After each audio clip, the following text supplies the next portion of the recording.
Hi, I'm Julie Weatherall, your host of Breakroom Mom. On this episode, I sat down with my good friend, Lauren Bygland. Lauren is an avid runner, wife and mom, and a breast cancer survivor. Diagnosed with stage 3 breast cancer just as her son hit 5 months old, Lauren's story is one of survivorship and resilience. Take a listen.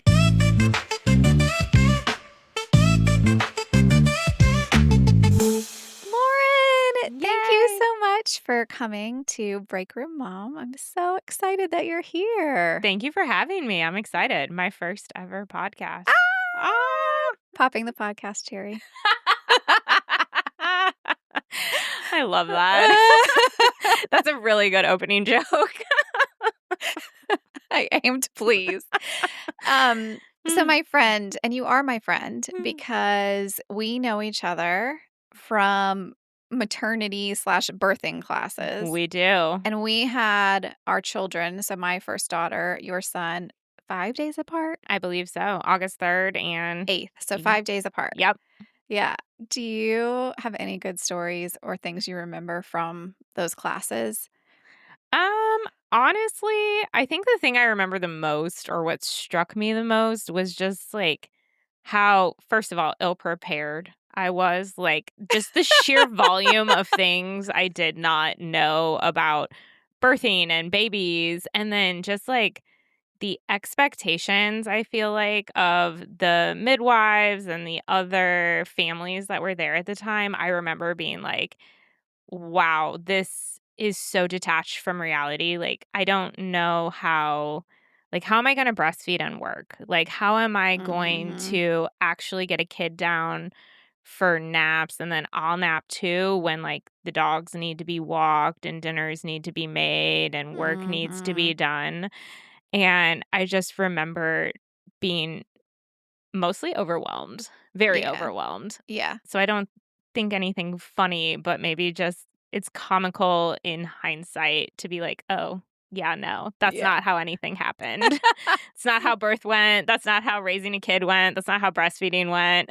Yeah. It's like theory and then practice. Exactly. I know. I tell people all the time, I'm like, I was a great mom. I was the best mom before I became a mom. Like 100%. my kids were going to eat whatever I made. Oh, yeah. There was going to be like no screen Oh, time. yeah. Like, yeah. Yeah, And I was then gonna puree baby food from, like, organic sweet potatoes and put it in reusable plastic, like, sippy things. Did not happen. my funny story from those classes, and I think they were like monthly and then weekly, I want to say. Yeah. I had Mhm. to like really go back into my brain for this. But I remember like our last class, it was like very ceremonial and I think everyone felt like they'd really bonded and all this stuff and we had to go around and talk about like a parting thought or something like that and I decided that was the perfect time to share my baby name with the group and like what Mhm. we were going to actually name our baby. Mhm. And this girl, and you'll know which one I I'm am sure I talking about. will. She just burst out laughing. Like, after I said the name, she just burst out laughing, and I, like, in my pregnancy hormones was just, like, Super offended. super offended, horrified, but I think, like, now that I've had some space and some distance from it, I think she was just, like, really uncomfortable, and, like, that was just her, like, natural response to Yes. feeling some Yes. type of way. But I don't know, I just remember that and just being, like, extremely horrified, and you're the only mom I keep up with out of that group. Yeah, same. All right, we're going to move to a lighter topic Yeah. and probably my favorite thing, which is called Our Turn for a Tantrum. Oh gosh. So, Lauren, you get 60 seconds thereabouts Oh my gosh. to vent about anything that your heart so desires. I can't wait to hear it. Oh man. Okay. So I think I have a lot. I have a lot. We only have time for one. Okay. As I think about gratitude, but then I'm like, yes, I have a lot of things that I would like to get off my chest. My current one is uh, just the sheer volume of apps and messages and email and all of the things required related to school. So, like, I love Max's school. I love Max's teachers. And I think teachers are freaking incredible. Like, I could never do it. could never do it. Like, I have one child and you have 17, and you're teaching them things that, like, frankly, I forgot a long time ago. Like, but can we streamline the communication? It's a lot. Because it's like a lot. We have an app for the school calendar, an app for the school cafeteria, an app for school after school. We have the actual app we talk to the teachers on. We have the emails from the teachers. We have the weekly newsletters. We have the county school education Oh my newsletters. gosh. We have the library. Like, it's too much. All right, my tantrum today. Yes, tell me. Are you ready? I am. We're on the precipice of the holidays. Whew. We are right there. I can see Thanksgiving, and then very quickly after that, I can see Christmas. My tantrum is going to be about the holidays, Okay. but it's not about the holidays. I actually love the warm, cozy feeling of Christmas. I can't wait to put up my Christmas tree and decorate it. It is the all the other stuff that goes with the holidays. Yes. It is the freaking Nutcracker tea party that I have to buy tickets for and take the girls. Yep. It's the email that I got where they're doing gingerbread houses, and I need to buy a gingerbread house kit. Yep. It's the Cinderella is coming to the local theater. It's Yep. did you get tickets for Elf? Because Elf is touring and it's coming very Yes, soon. I did hear that. Are you going to get your picture with Santa? Are you going to do Christmas cards? It's all of that stuff I Yes. can't handle. It's Yes. too much. Yes. Too much. Yes. Yes. So Yes. that's going to be my tantrum. I like that tantrum. I am with you. I actually have developed a very strong distaste for the holidays. And I think it's because of all of those things you mentioned. Like, I need to recenter myself and remind myself that that's not what it's about, but it's hard to do because It's hard it's a to lot of do. pressures. Tons of ancillary little things that pop up during the holidays Yep. that it feels like an obligation to do them all Oh, for for some sure. strange reason. For sure. For Ugh. sure. Okay, so you are from the Midwest. Yes. You have relocated to North Carolina. Yep. You have an amazing son Mm. and a husband. Yep. And your son Max is 8, He is 7. 7. Same Yep. age. I don't know why I even asked that. Same age as mine. No worries.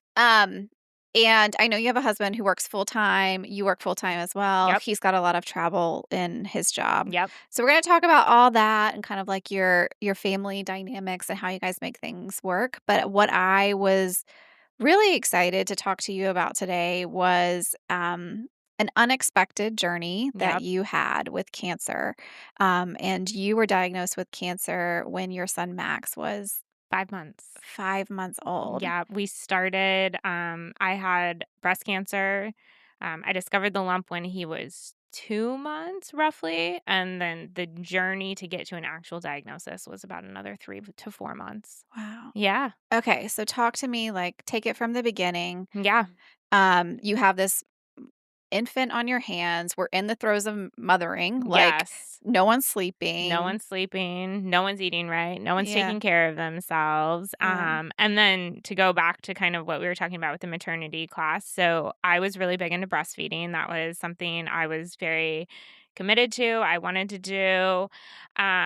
We had a really strong start with it actually, which I know is not typical for a lot of new moms and new babies. But in October, so about 2 months, I had a lump that I felt in the shower. It was not painful. I noticed it and I was like, oh, that's kind of odd. Mm-hmm. I kind of sat on it for a while, which probably wasn't great. But about 2 weeks later, I got into the midwives where we had gone for our birthing class and was diagnosed with mastitis. So Mm-hmm. they felt it. They looked at it. They said, oh, this is mastitis. We're going to have you do, whatever. It was like massages, hot showers, hot compresses, see if it gets better, and call us back within 2 weeks. And so by then I was in early November, coming up on the holidays. It didn't get better. It did not go away. And I honestly think I just had a nagging feeling. I was like, this had been going so well. Mm-hmm. Everything, like, I was still pumping and breastfeeding from my left breast just fine, so something just didn't seem Yeah. right. Came up on the holidays, continued to ignore it, which is one of my deepest regrets looking back on the whole thing, but finally got in and went back to the midwives, they basically said, "Hey, we can't see you. Call us back in another 2 weeks if it's not gone away." Just I guess schedules, whatever. I found a different OBGYN in Cary and they saw me and I said, "Something's just not right." And they said, "Yeah, something's definitely not right." So from the time I went and saw them, I managed to see them, get a mammogram, an MRI, a biopsy, and all of that, like, within the span of a month, and then I Wow. was diagnosed in technically early January. So I have a couple of questions. Yeah. So how did you discover the lump? I know you said you were in the shower. Were you just like normal, like showering, washing, and you felt it? Yeah, yeah, I was just washing, I felt it, it was honestly conflicting information, but the time I was diagnosed because I was breastfeeding, it was they said roughly the size of a golf ball or larger, like, Wow. it was sizable, and it was hard, and so they were like, "Yeah, something's just not right." So yeah, I was showering and I found it. Mhm. Crazy. Absolutely crazy. And I can understand, like, I know you say, like, oh, I sat on it, or like, I did, Oh, all yeah. this kind of stuff. But in my mind, I think I would do relatively the same thing because you've just given birth Yep, a few months earlier. You're breastfeeding. Like, I remember those days, there was something kind of new going on with my body all the time. all the time. And I just assumed all of it was somehow related to, Yeah. having just given birth. Yeah, absolutely. So I think one of the saving graces is one of my best friends from Kansas City, which is where we had moved here from, was an OBGYN. And so I had reached out to her to be like, "Hey, Hmm. I know you can't see me obviously in person, but," and she said, "Oh, I would definitely go to your doctor. It's probably mastitis, but just in case." But the things that they noted with mastitis, like hot inflammation, pain, I didn't have any Any of of it. that. And you can have like fevers and stuff too, I Yeah, want to none say. of it, none of it, Yeah. and it wasn't like I said, even when I pressed on it, it wasn't painful, it did not move, it was just a very large, solid lump, and so, I think, they always say hindsight's 20/20, like, looking back, I definitely should have known sooner that something was wrong, like, I should have trusted my gut sooner, but also to your point, like, in that moment, so much has changed. So Mhm. much is going on. My main concern wasn't at that time really about me. It was about Yeah. Max and keeping him, happy and healthy and growing. And so yeah, it Yeah. just didn't happen in a timely manner. That's okay. So talk to me, you found a new physician, which good on you Yeah. for like recognizing the urgency to get and get seen. So first things first, they wanted to do a mammogram, Yep. I'm assuming. Mhm. From there, were you notified of the results of your mammogram and that's how you moved to the MRI and then ultimately the biopsy? And yeah, so it's kind of all a little hazy to be honest, but I do remember it just went very, very quickly. So I got in, I saw the OBGYN who, like I said, I had never seen before. I had to go through like a full, like establishing care type of appointment. She felt the lump, looked at the lump, and basically said, "You've had this for over a month now. The fact that it hasn't changed um, tells me that it's not mastitis. So let's go ahead and let's just immediately refer you to radiology. You'll do a mammogram. You'll probably do an MRI and everything in between." So I can't remember if I got the biopsy right after the mammogram or right after the MRI or what all went down. But, I had to go to a radiologist, they did the imaging, a doctor came in, and I'm embarrassed to say that the only thing I remember about this doctor is that he was, like, a fairly attractive young doctor who's, like, basically looking at this image of my boobs and being like, "Yeah, something's wrong, we're gonna go ahead and send you to have this biopsy."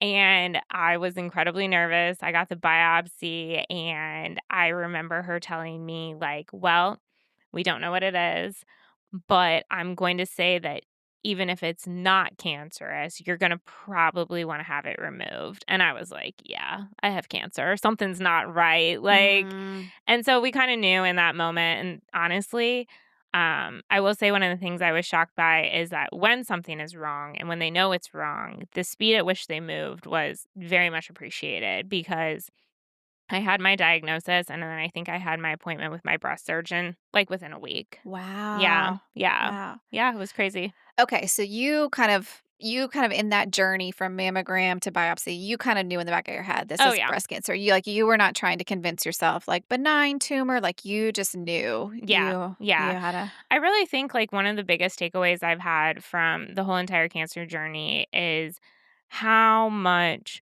we if you listen to your body, intuitively know, but like getting through the noise of society and family and friends and who best of intentions, we're all like, it's probably nothing. You're okay. Like, let's not worry. Let's not panic.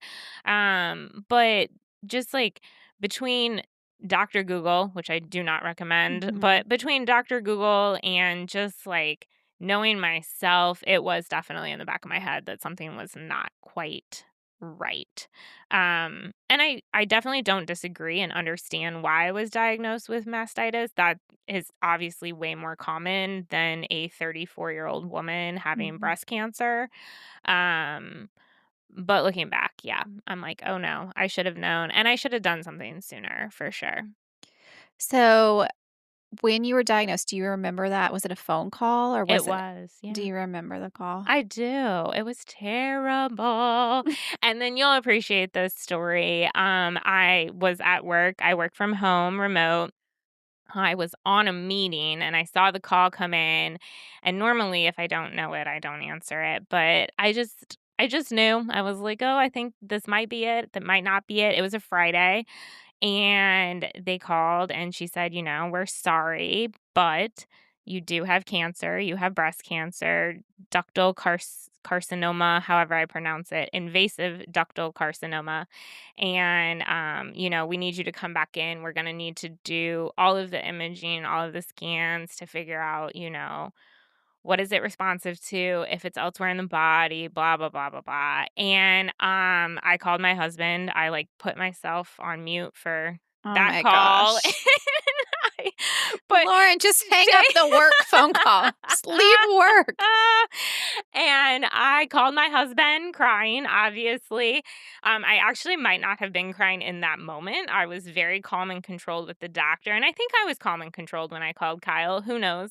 But, then I started crying, and Kyle came home, and the first thing I wanted to do was take a walk and take a break, and then I was like, "Oh, I have a meeting," and so I, like, had to text my boss and my AVP to be like, "Hey, guys, I just got diagnosed with cancer, so I'm not gonna be there today."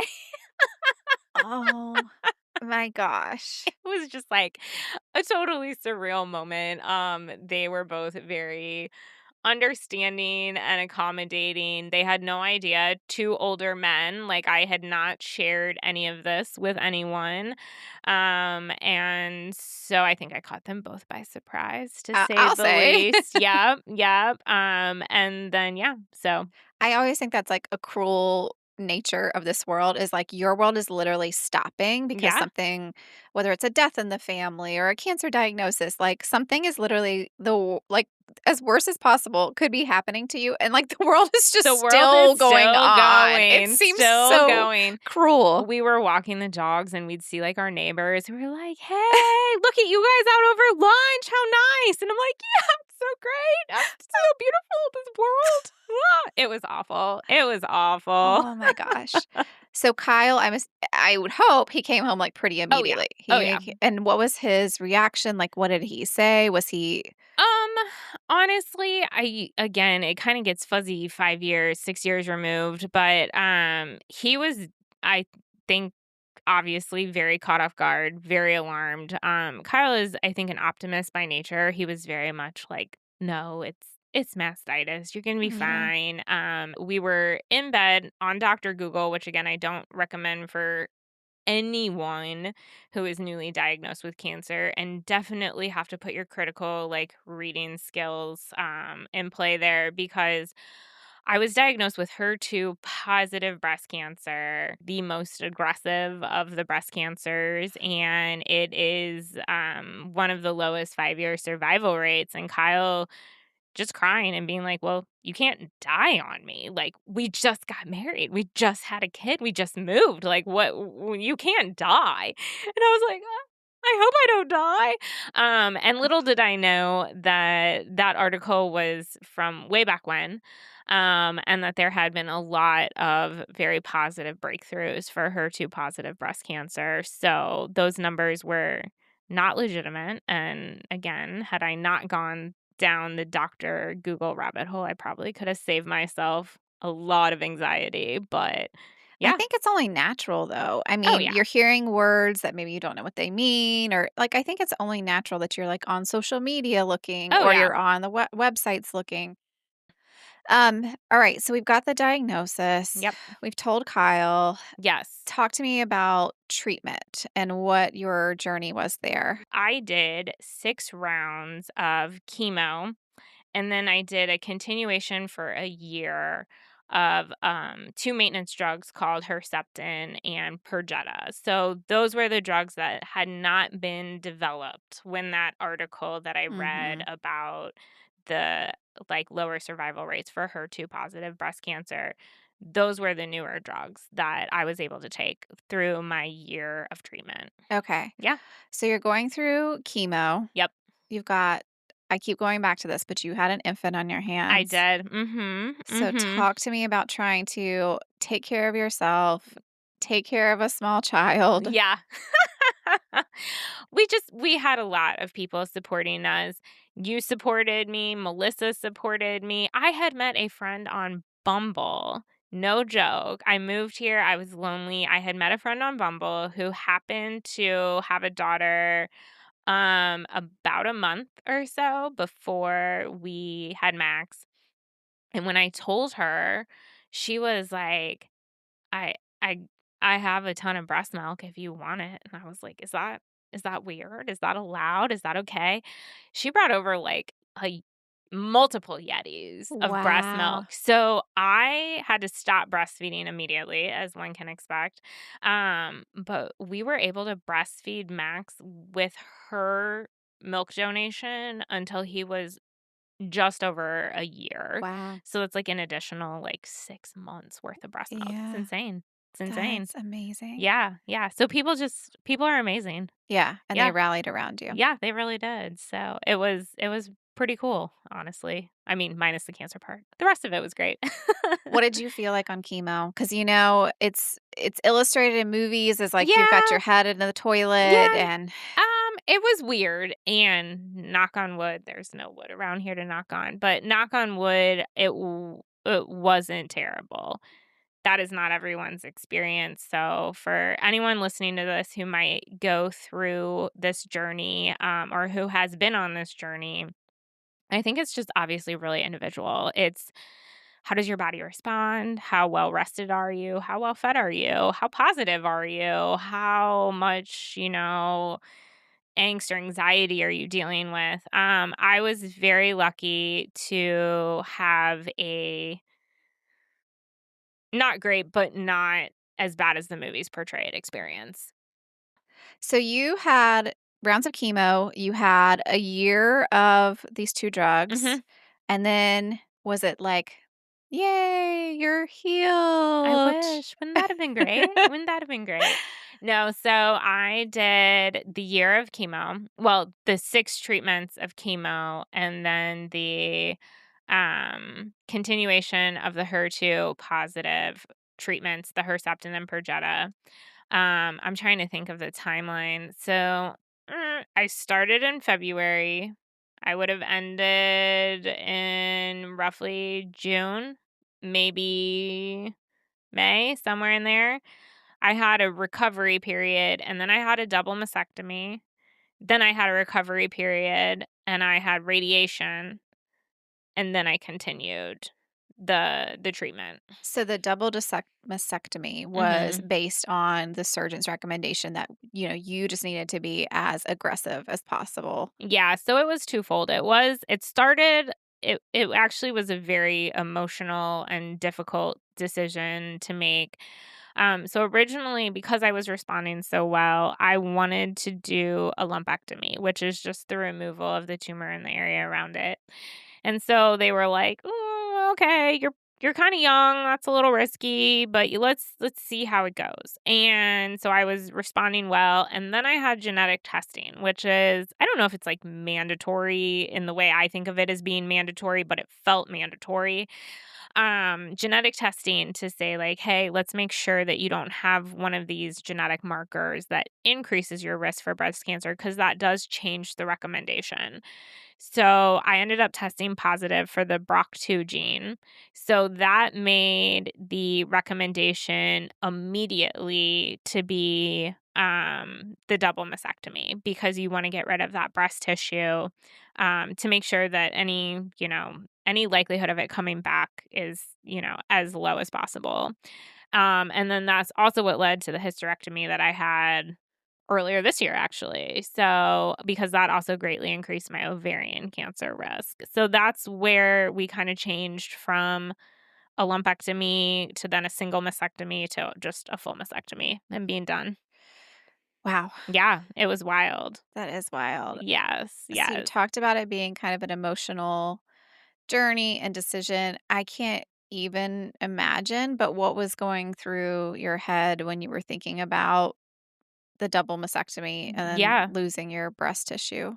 Yeah, it was definitely obviously, like I said, super emotional and super hard. And also, I don't think in when you're outside of it, obviously most people know lumpectomy versus mastectomy, but there's a lot of nuance in there that until you're in it, you just don't realize. So all of a sudden you're faced with choices of like, oh, okay, lumpectomy or mastectomy, but then you're like single mastectomy, double mastectomy. And then you're like nipple sparing or not nipple sparing. And then you're like, oh, hey, there's new technology like to preserve nerve sensation. Oh, Cause like wow. when you take it all out and you remove all the nerves, you've lost all feeling.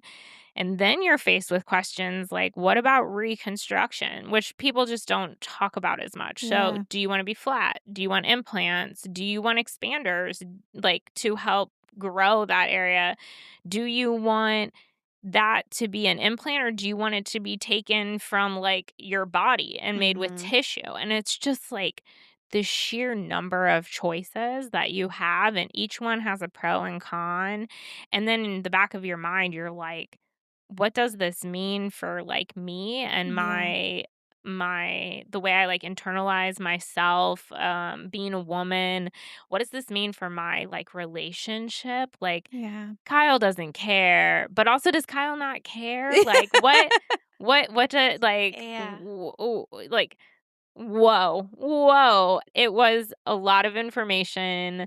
It was very alarming to think of just like, how is this going to impact me, my identity, as a woman, as a mother? Because, like, I mean, again, you're not breastfeeding anymore. Like, this tool that we have to help nurture and care for children is basically gone. What will it look like? Like, I don't think of myself as a super vain person, but the thought of being naked with like massive scars across my chest was very, um, just, it was hard. It was hard for Yeah. sure. So, I yeah, can imagine. yeah. So your journey does not stop. No, It keeps keeps going. going, keeps going. Keeps going. So you have the double mastectomy, and then give me the timeline. It was like a year or 2 later. Yes, for the hysterectomy. Yeah, Yes. so that has been a journey as well. So I got the mastectomy in 2019. Obviously, we all have had COVID in 2020. So luckily, I cannot express enough how lucky I was that I had literally just had my port removed from my chest, which is where they administered the medication, and then like everything shut down like the next day. It Wow. felt like so 2020 was relatively quiet, and then I think it was in 2021. Yes, 2021, I signed up with Breast Cancer Research Fund to run the New York City Marathon. I was in the midst of training. I was loving it, as much as you can love running long distances in the heat, but it was good. It was great. Everything was going well. And I was having at the time, because of that BRCA2, the gene, I had biannual transvaginal scans to check my ovaries.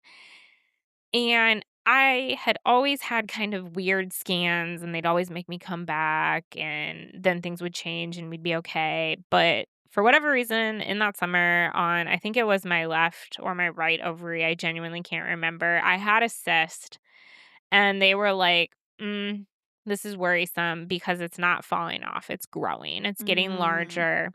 They were all like, "How do you not have pain? It's like the size of a golf ball, softball, whatever it was." And I was like, "I feel fine." And they Wow. were like, And that was one of those moments where, again, in my brain, I really did feel fine. I was like, I don't think this is cancer. I really don't think this is cancer. But there's not a good way to know without just taking the ovary out. So that was their recommendation. I pushed it as long as I could. I kept going back for the scans, and the damn thing never fell off. So they were like, "Yeah, we got to do this."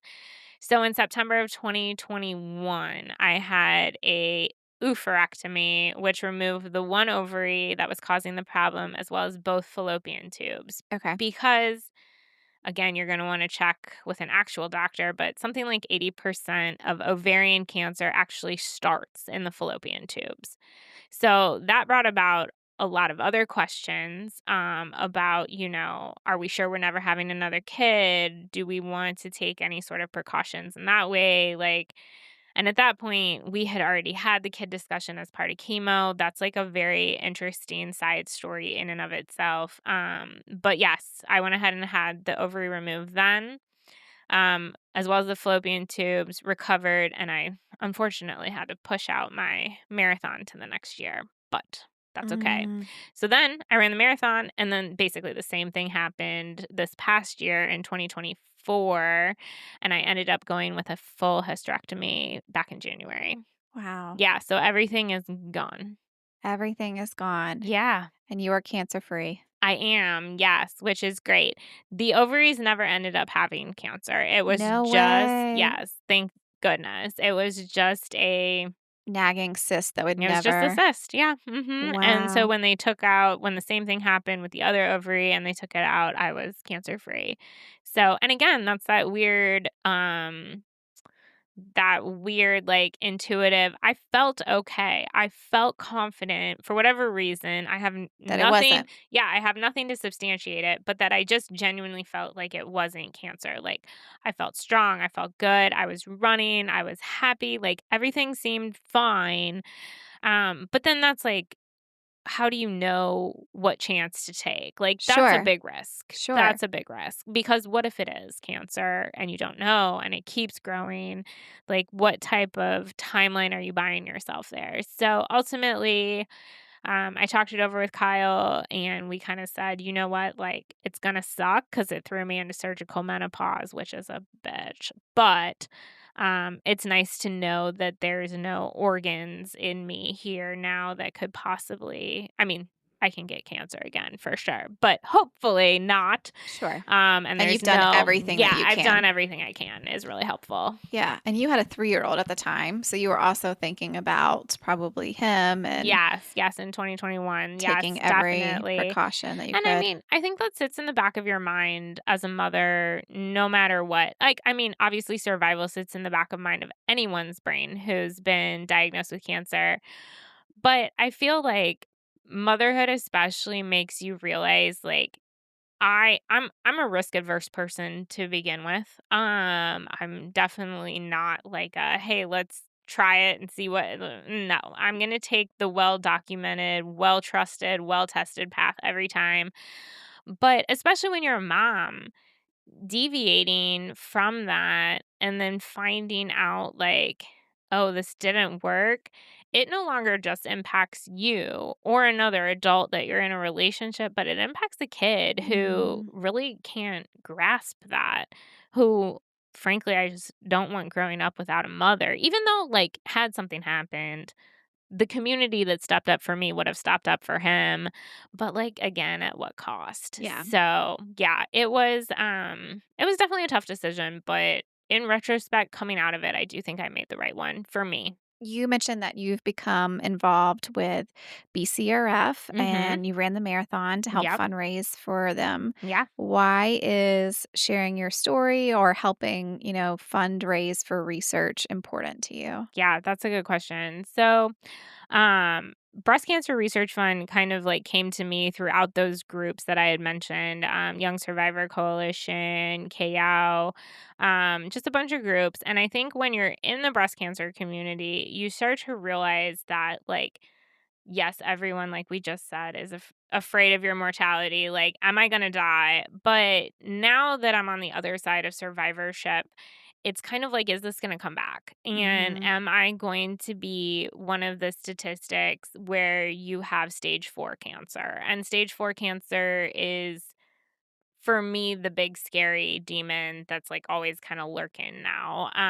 So there's a very, I think, fine line between living your life in fear and then, like, living your life. So I really was attracted to Breast Cancer Research Fund because they do a lot of work with research dedicated to stage 4 cancer. So, what kind of medications, what kind of options are out there for maintaining a cancer diagnosis for life, knowing that you're not going to be able to necessarily like eradicate it in the same way that it was with me and my diagnosis.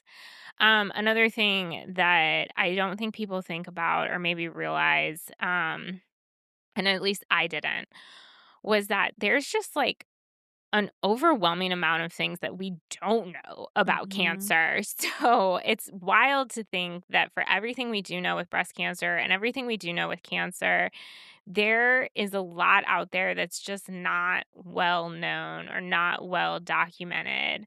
And one of the things that like really terrified me further into my cancer journey, we were exploring the different options for the mastectomy, the nipple preserving, the one single mastectomy versus the double mastectomy.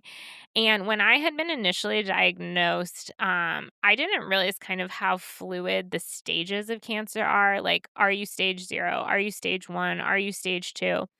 And I was initially diagnosed at stage 2, which has a much better survival rate than stage 3, which has a better survival rate than stage 4.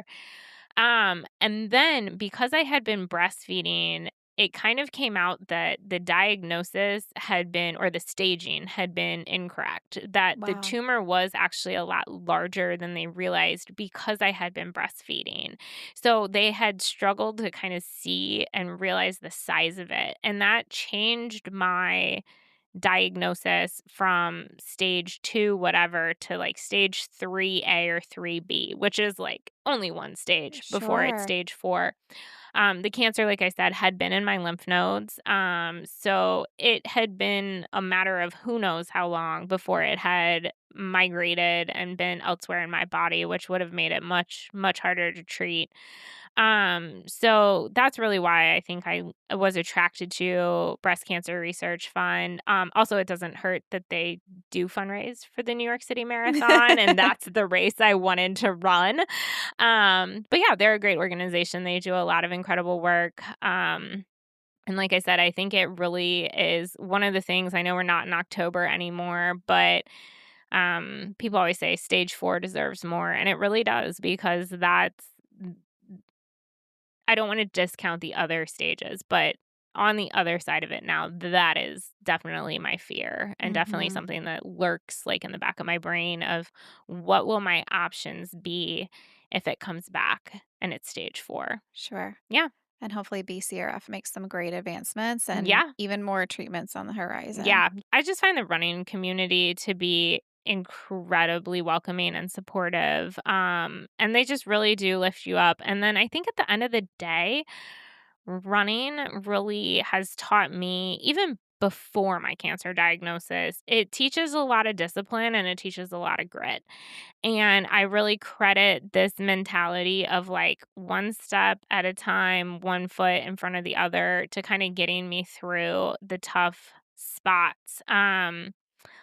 I ran all through my pregnancy, well, until the, like, very, very end, and then, yeah, I ran all through chemo. It was really ugly, but it happened. Wow, you are amazing. First of all, it's, like, definitely a mental health thing, Oh, for sure. and I think running, when I used to do it back in the day, it was, like, a very humbling experience, Oh, and then for it also sure. taught, like, a lot of resilience because you'd have those days where you'd just be off, like, Oh, your yeah. pace would be off, it would suck, Oh, yeah. it'd be a shitty run, but, like, you just lace up those sneakers and do it You just all do again the it. next day, Exactly. and sometimes have different results, and so that resilience, I can only imagine, was probably so helpful to you. Yeah, it definitely was. And I think like that's exactly what going through chemo is like. It's like, hey, this is something we have to do.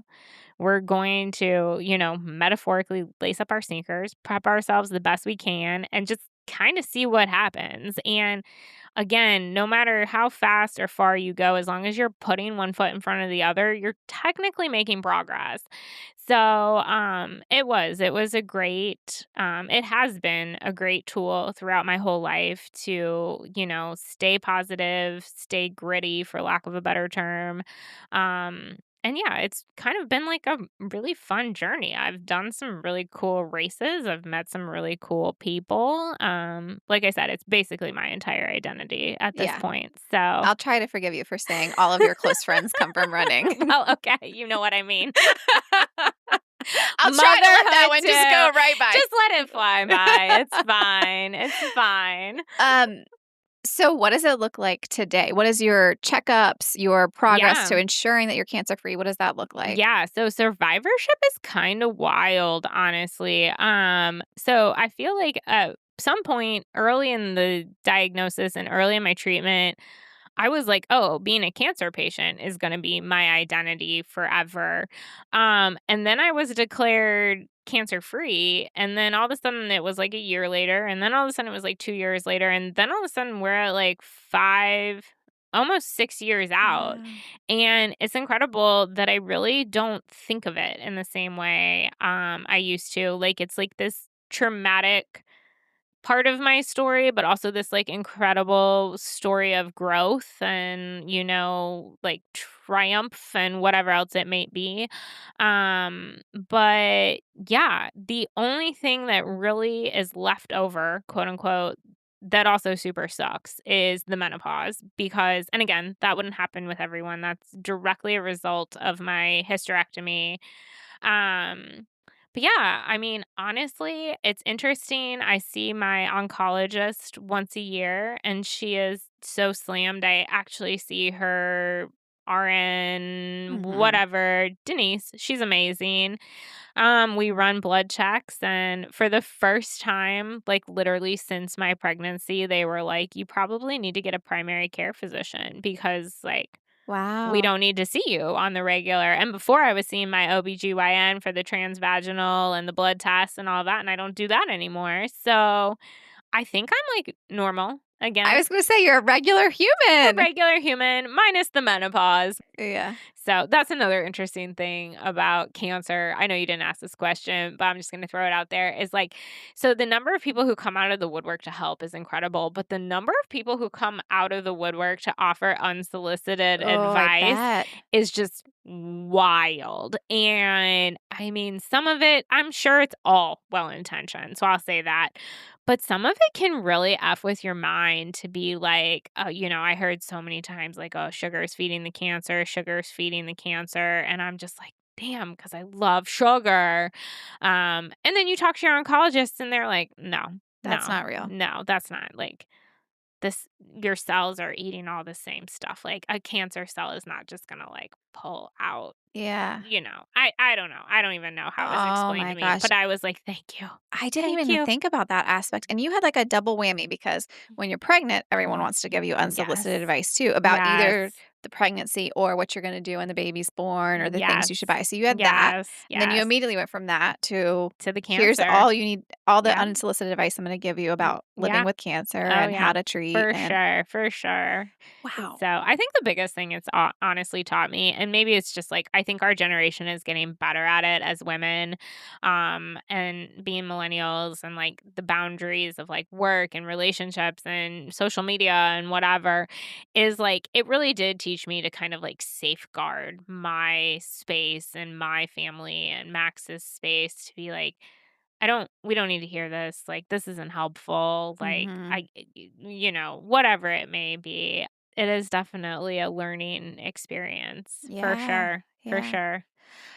So I know Max was really young when you were originally Yeah. diagnosed and, toddler slash preschooler, when you were going through some of the Mhm. ovarian removal and then ultimately the hysterectomy. But have you talked to him about your cancer journey and how do you talk to a small Yeah. child about it? That's a great question that I don't really know if I have an answer for, in all honesty. So Max was definitely too young for the beginning of it, like the kickoff, if you will.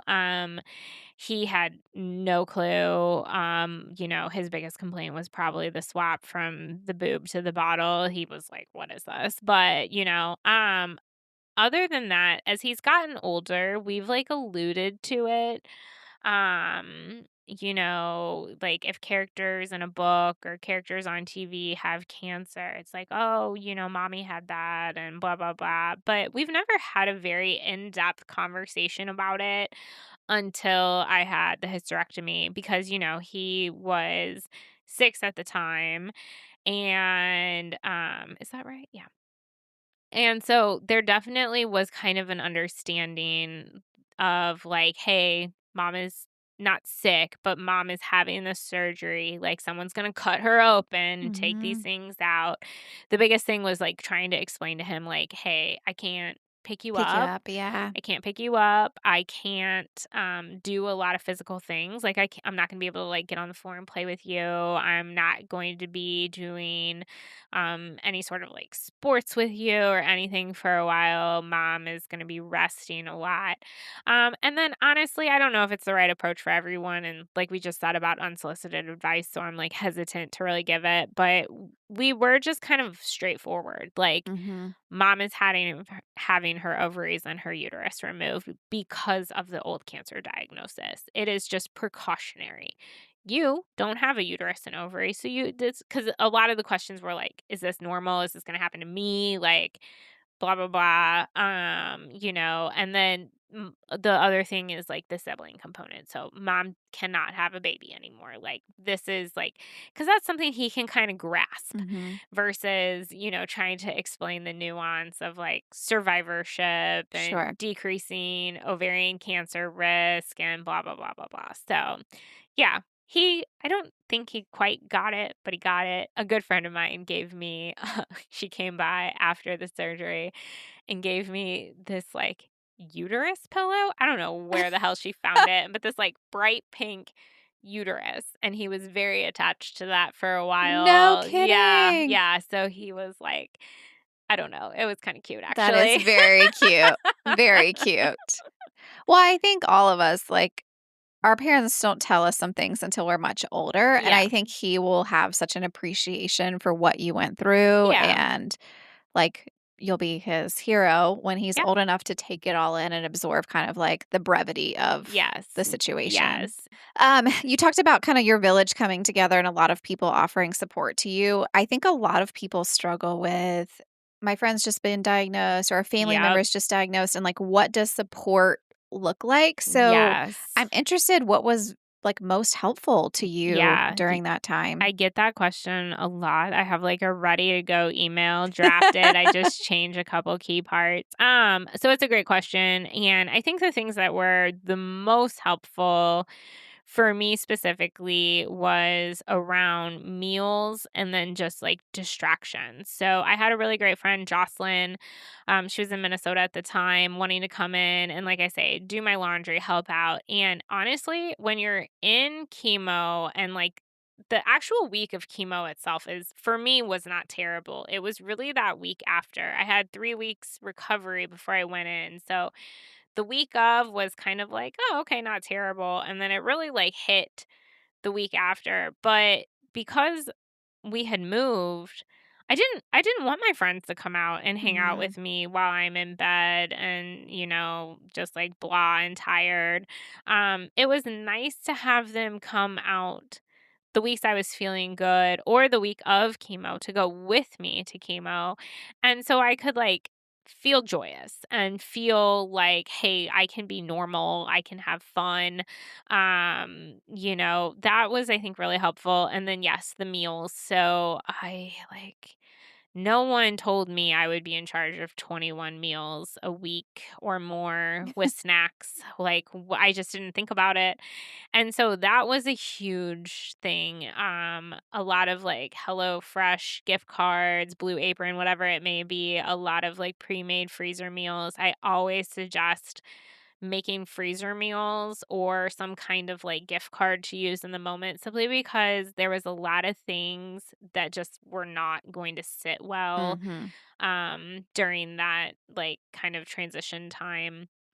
I think another thing, there's a lot of amazing organizations out there that offer things like house cleaning or laundry pickup or whatever it may be, that is really helpful just to the like everyday maintaining of the household. Because you know, I think for me, again, one of the biggest struggles wasn't necessarily the treatment itself. It's like the balancing of everything else that your brain is like, oh, I should be doing this, but that your body is like, you're not There's no doing way. that. There's no way. You're not getting on the floor to scrub. Like, what are you talking about? Like, not that Yeah. I do that anyway, but you know what I mean. I know what you mean. How do you feel like being a cancer survivor now, Hmm. um, has changed the way you parent or your relationship with Kyle? Yeah, I think honestly, coming from the place I'm at now, I would say and I would hope it's made me more intentional.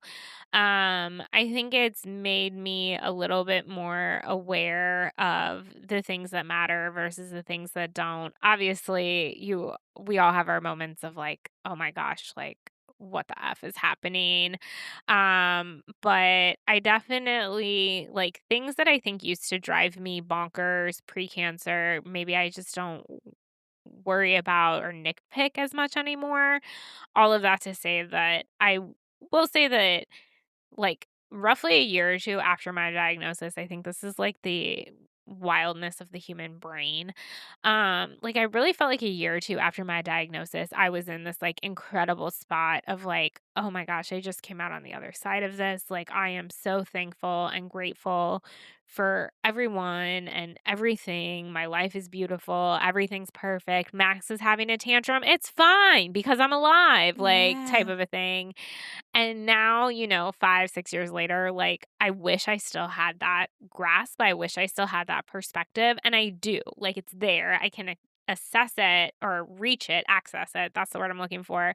But it's harder in some ways because you are so far removed, you kind of, like, forget in And some ways. life is busy and there's a Yeah. million things going on in any single day. Yeah. So your point about being removed, it's kind of like you don't want to forget it, obviously, but Yeah. life has moved on and you're Yeah. now responsible for different things Yeah, and exactly, I get it. exactly. It's an interesting thing. But I think at the end of the day, any trauma or any struggle or anything like that is really like I don't want to say it's a blessing in disguise because that sounds really hokey, but I think it is a great opportunity at least to kind of change your mindset and to realize that like there are a lot of small things out there that we as individuals and even as a culture focus on that just really don't matter. They Yeah, just really in the grand scheme of things. yeah, exactly. And so I hope that that is a mindset I can continue to carry forward even when like I said I hopefully keep going and living and get further and further and further removed from it, but it definitely has made me more appreciative of what I have and where we're at. I also think like a tangible thing it's done has really put a lot of focus on like experiences. Like Mm, when you have no plan and you're newly diagnosed, you're like, "Oh my gosh, am I ever gonna experience this? Am I ever gonna get to do that? Am I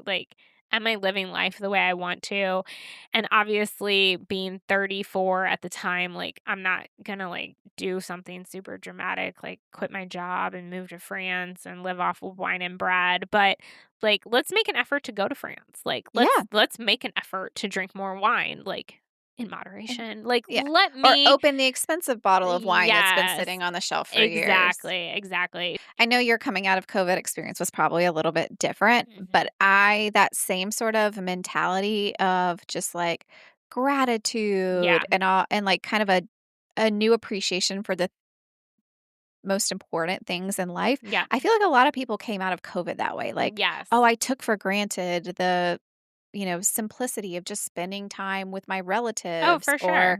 being able to go to these places and all that kind of stuff. And now we're so far removed from that. I think a lot of people are just Yep. taking that situation for granted, but we should Yep. all aspire to like really have Yes. that mentality more. Agreed. It is definitely, I think, a much better way to live life. Yes. Okay. Next thing we're going to do, Lauren, is cheat codes. So Okay. I am curious to know if there's anything that you have implemented as a mom or within your family that has just made your life easier, your family's life run a little smoother. Yes. Tell me. Okay. So this is kind of a dicey one.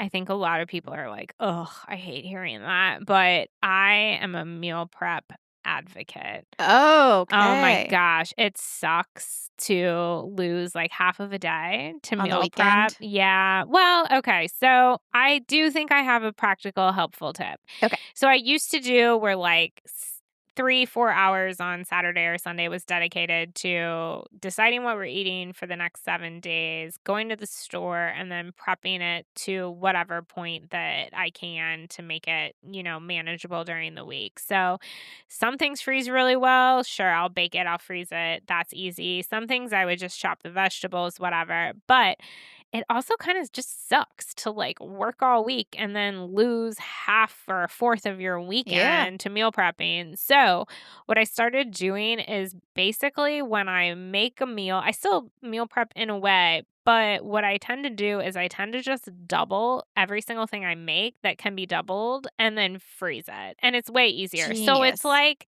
2 for 1. So the other night I made enchiladas, which freeze beautifully. So instead of making two separate enchiladas, I just doubled the one batch, froze one, and we'll eat it in a couple weeks. That is brilliant. Yes, thank you. That is a good cheat code, ladies and gentlemen. Hey.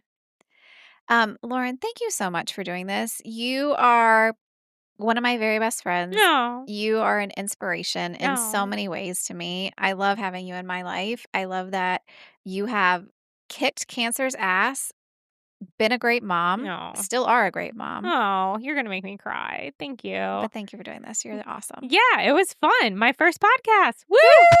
Woo!